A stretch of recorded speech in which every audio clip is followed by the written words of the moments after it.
السلام علیکم ملګرو. عالمي منډۍ کې د پټرولو نرخ ډیر ډاون شوی دی. نو پیشنګوئی داسې کیږي، ویل کیږي، داسې ایکسپرت داسې وایي چې پاکستان کې به هم پټرول او ډیزل واضح 30-40 روپۍ لیټر کمیږي. نو یې سره به خوراک اشیا چې کوم دي، د خوراک چې کوم سامانونه دي، د یې ریټ نرخونو کې به واضح فرق راځي.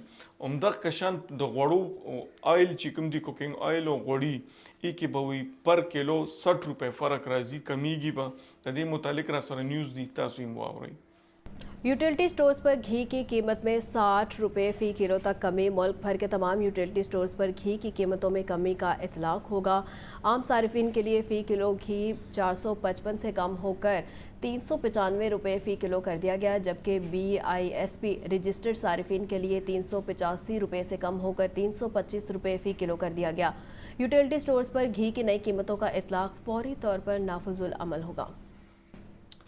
نیوز تاسو واورېدل، خوشحاله نیوز. امید دی چې په تاسو به هم ډېر ښه لګېدلي. چینل باندې چې څوک نه وي دي زموږ چینل هم ضرور سبسکرایب کړئ.